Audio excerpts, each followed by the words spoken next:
Hello everyone, Jonas here bringing you another shoutcast. Today I actually have Biggs, our Zerg player down the bottom right corner. On our top left corner we're going to have Strelok, our Terran player, so it's going to be a Zerg vs Terran matchup. It is going to be on Shakuris, which is a very even map in my opinion, and definitely expect a macro game just because it's so easy to defend your expansion. All you have is on this little choke down below your base, so you can basically block this off early on and expand pretty fast if you choose to, but we'll see what direction these players take. Another thing to note on this map, you cannot spawn on the same side of your opponent. It has to be cross positions, so you can only, like if you're Biggs here, you're either going to scout on the top base where Strelok's at or the bottom. So we'll have to wait and see, when they find each other and what they decide to do. But we are going to see Biggs actually kind of scouting up on the top, searching for that proxy barracks that might be happening to him. And then he is going to go across the map now and scout. And he is going to go possibly the right direction here. He's going for that Zelnaga tower first to check in them to see if there's anything on there.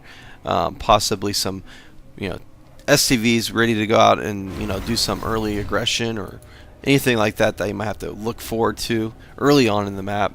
And this drone is going to go right for the base, the right direction. Probably going to be able to get in here before this actual blockade actually goes up. And he is going to go right into the base and scout that barracks that's up. And he's going to be able to scout there's no gas, which is a good indication that there's not going to be any, or that there's going to be a fast expansion, possibly 2 racks coming to his choke here. So he's going to have to set up for that. And he does scout that out perfectly there. And on the other side of the map we have Biggs. He's throwing up his expansion before his spawning pole and his extractor, so going a very fast expand and making sure he gets that saturated early on. And Strelok not throwing down a second expansion yet, or a second barracks or expansion yet, so we'll have to wait and see what he does here.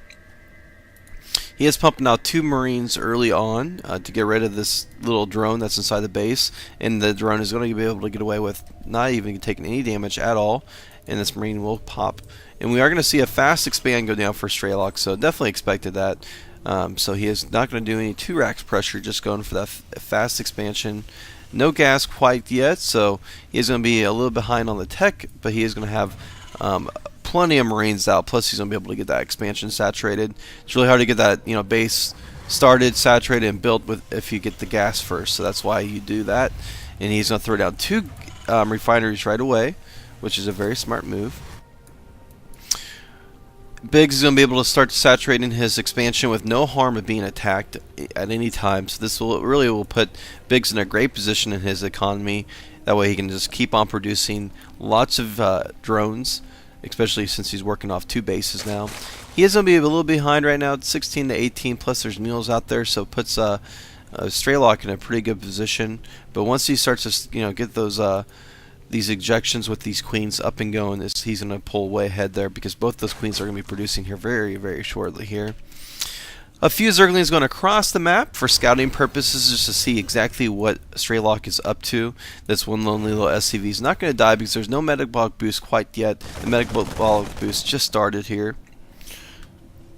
Bunker in the front of Strelok's base, and he hasn't actually got this saturated quite yet because he is going with the orbital command first, which is a very smart move to do. You always want to get that orbital command up as soon as you can. This gives you more energy, so more efficiency with those mules. And he is going to start to work on his factories. He's building 2 factories, so he's going to go very strong mech build.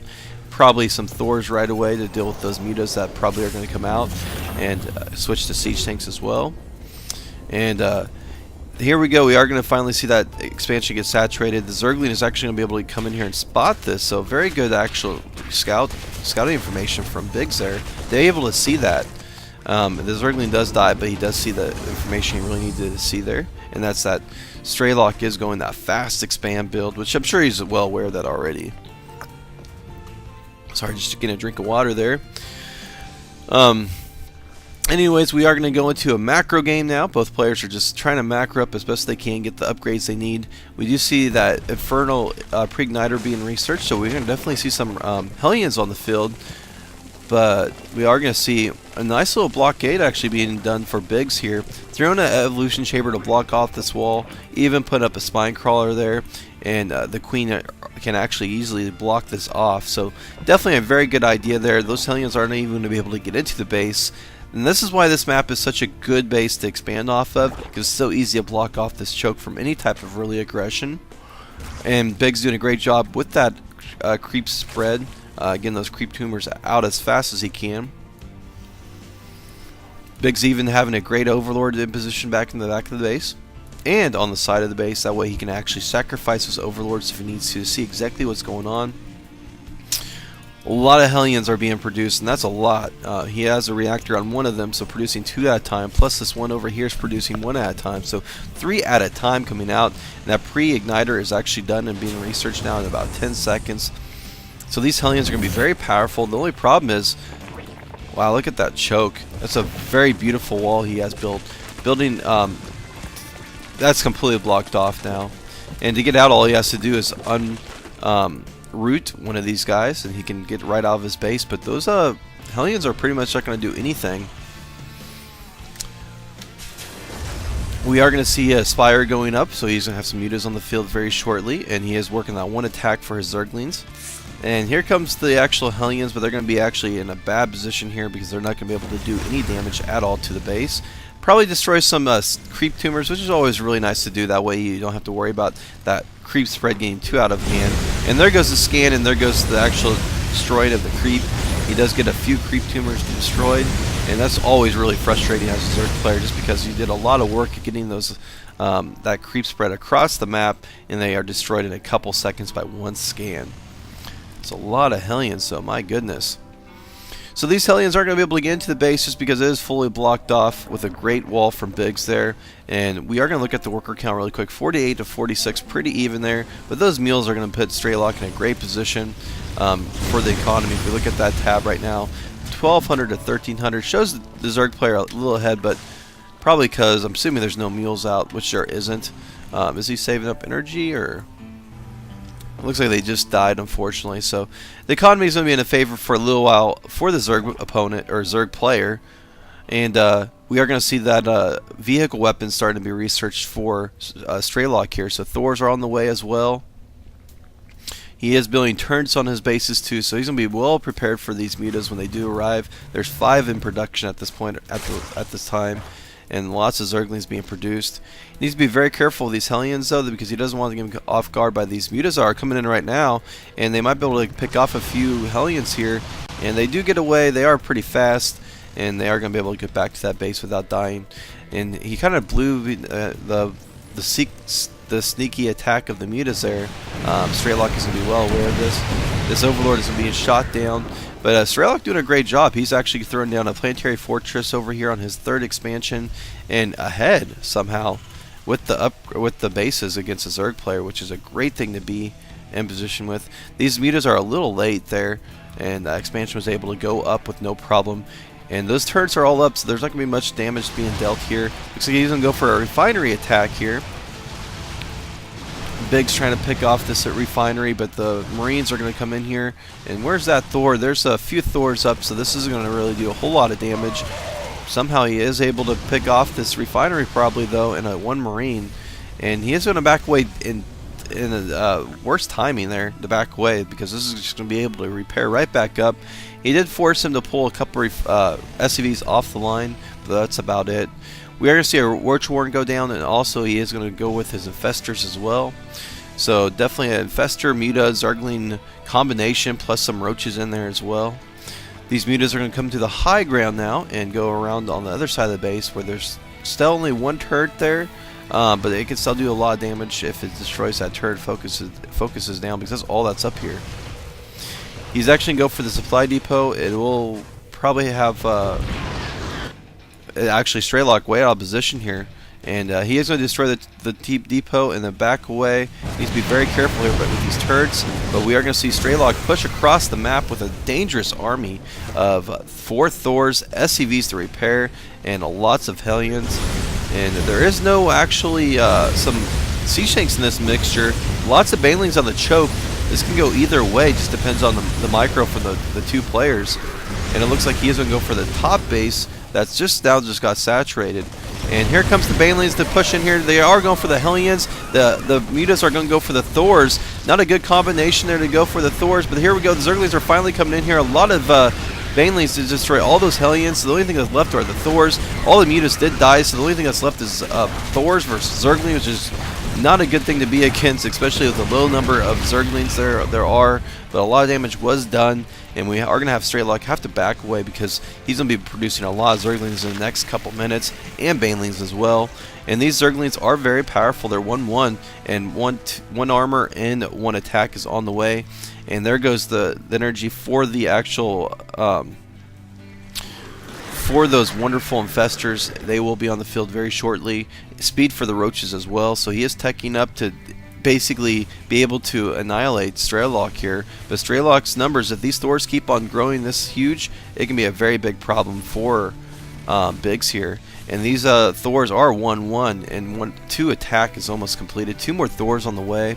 Worker count is 74 to 66, so definitely in favor of Strelok, and his economy is looking pretty good.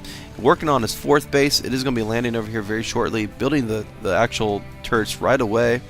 And Strelok is just getting his 4th actually up and going. Only 1 drone over here on the side base though. We do have Biggs actually playing very defensive now, throwing down lots of spine crawlers, roaches, Zerglings, and Banelings in this mix as well. No infestors yet, and he isn't actually building them, so I guess that's probably a good idea. You definitely want a nice army of roaches in this mix, plus some Banelings, but Banelings aren't going to do much damage against a bunch of Thors. They can't get in here and destroy these SCVs, repairing them though, which is always nice. Plus the Hellions, they do a lot of damage to them. But here comes the push from Strelok once again, and it is going to be on. I think it's going to be able to be easily blocked off just because there's a lot of spine crawlers here. And it looks like he is going to go around and go for the base of Biggs here on the top. And these Hellions trying to get in position to get in there. They are going to be able to. But here we go. Here comes the encounter. We have a lot of Zerglings dying though. These Hellions doing a lot of work to them. And he lost about probably 15 there or so. And infestors finally being produced, but wow, Strelok is on his way, and this is not looking good at all for Biggs at this point. And Strelok is going to be able to get his army in here, and these Thors are going to take any damage from those Banelings as they are in front, and the SCVs and Thors are up front as well. So here comes the push. The expansion does go down, and this is looking very good for Strelok now. Strelok doing a lot of damage to the Zerg player, and all these drones are dying. The drone count now is going to be 61 to 88. The drones lost in those exchanges. 21 workers were lost. So Biggs definitely lost a few workers there. Army size is going to be 193, so pretty even there. But these Thors are basically the mix of the army, which are very powerful. And lots of roaches on the field. There are some infestors on there, and they do have that near the parasite ability where they can take ownership of these Thors. But here comes the counter, and lots of roaches up front.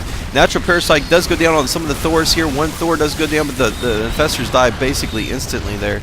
And we are going to see these roaches clean this army up though. A lot of damage are being dealt to these expensive Thors, and these roaches are doing a great job destroying them. And if we look at the army size now, it is going to be in favor of Strelok a little bit there, but he does have the economy advantage, which is always a good thing to be in position for. We are going to see that the high spire actually being researched, corruptors coming out, so they are going to be actually brood lords very shortly, and even the adrenaline glands coming out as well.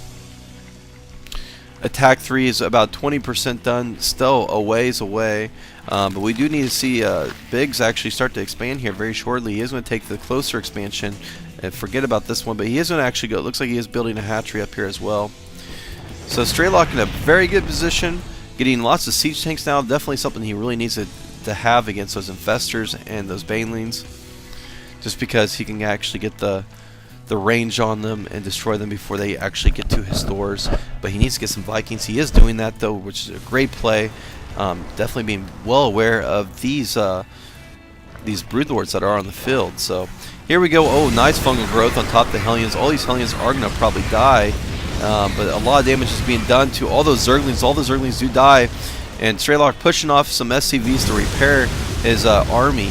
And here comes the push. There are some Broodlords up, but I think there's just too much for Biggs to handle here, especially the Siege Tanks in the mix with 2 attack, 3 almost complete, about 50% done. And these Vikings doing a great job picking off Overlords, and also these Broodlords are dying pretty fast against these Vikings. Roach is trying to get in position, but all the Infestors are dying to the powerful Siege Tanks from that splash damage. Broodlords coming in here. We have Queens trying to transfuse them to keep them up as much as they can. There's just too many Vikings on the field to deal with this, and there's no Hydralisk, or there are a few Queens on there, but they are doing damage to the Thors. This army is just being destroyed, and we are going to see Strelok being able to push in here with no problem, and probably take over the main base of Biggs here and take on a lot of tech buildings. Strelok pushing up on the ramp, taking down the actual evolution chambers now. And he is going to be marching right in here. Roach is trying to be formed, but there's the GG from Biggs, and we are going to go on to game number 2. I forgot I mentioned this is a best of 3 series, so we are going to see Strelok ahead 1-0, and we are going to go into the second game. Can Strelok actually do this 2-0 and say goodbye to this matchup, or will Biggs be able to even it up 1-1 and say nope, it's time to keep on going? We'll have to wait and see. Thank you for watching.